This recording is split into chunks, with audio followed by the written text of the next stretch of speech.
Muy buenos días, apreciados amigos y hermanos, que el Señor les bendiga.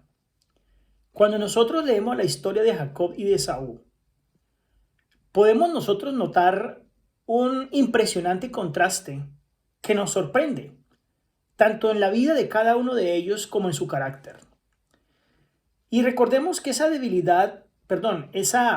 forma de ser fue predicha por el ángel de Dios antes de que nacieran ellos mismos.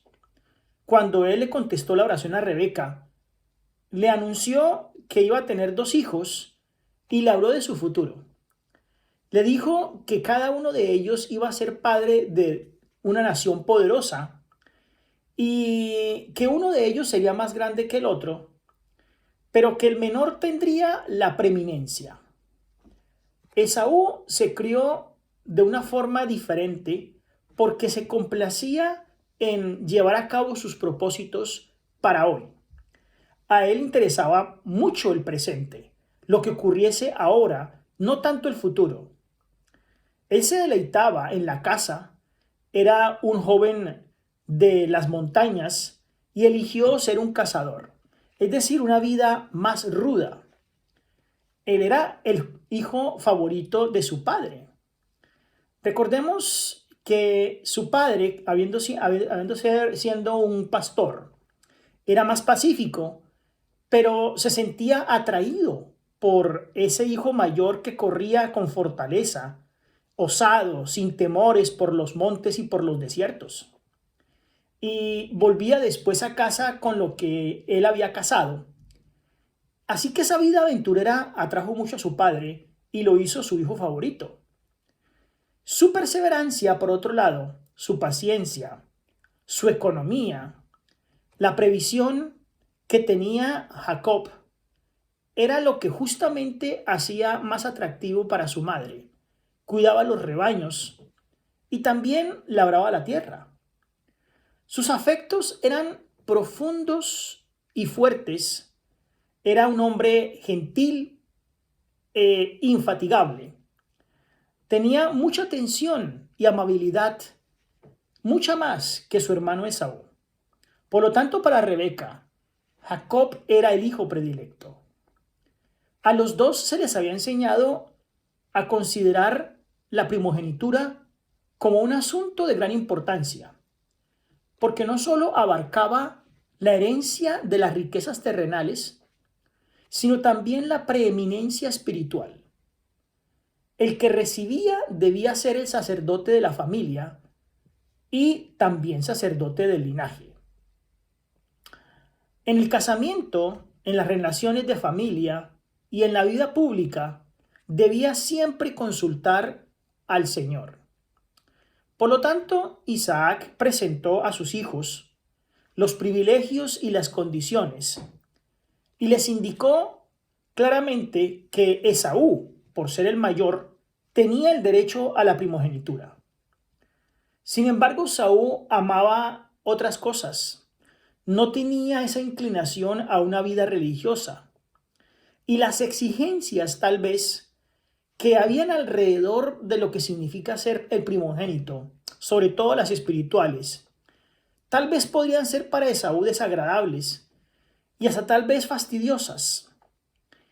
Era un joven que era inclinado más a la complacencia propia y por lo tanto deseaba mucho la libertad, deseaba el poder tener riquezas, le gustaba el alboroto y esa era parte de su felicidad.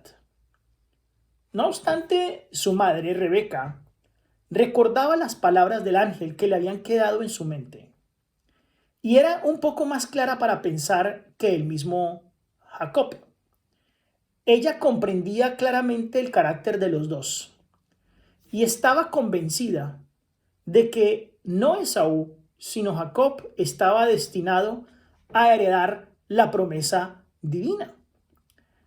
Jacob había oído a su madre referirse a la indicación divina de que él recibiría la primogenitura.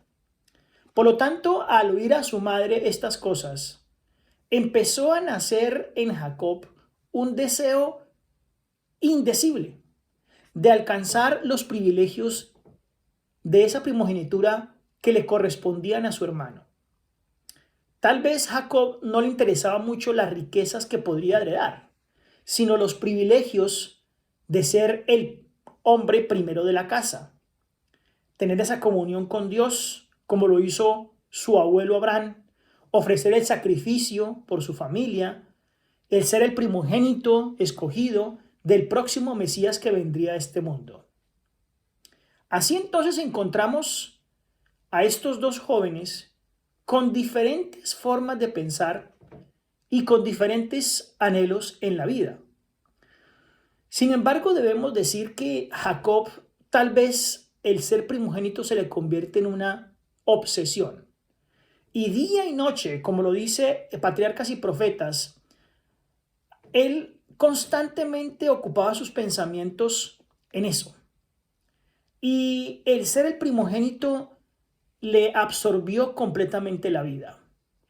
Por lo tanto, se le convirtió en una obsesión.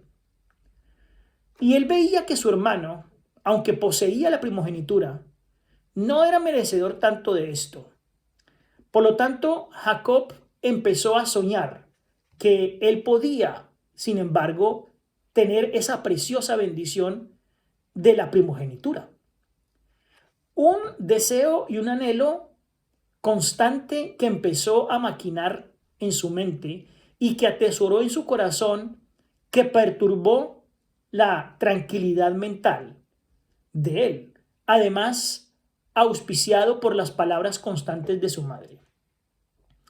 Le dio rienda suelta a unos pensamientos y a un anhelo que no estaba bien para la familia porque podía comprometer una lucha interna familiar que se desembocaría en una pelea, en una contienda entre estos dos jovencitos.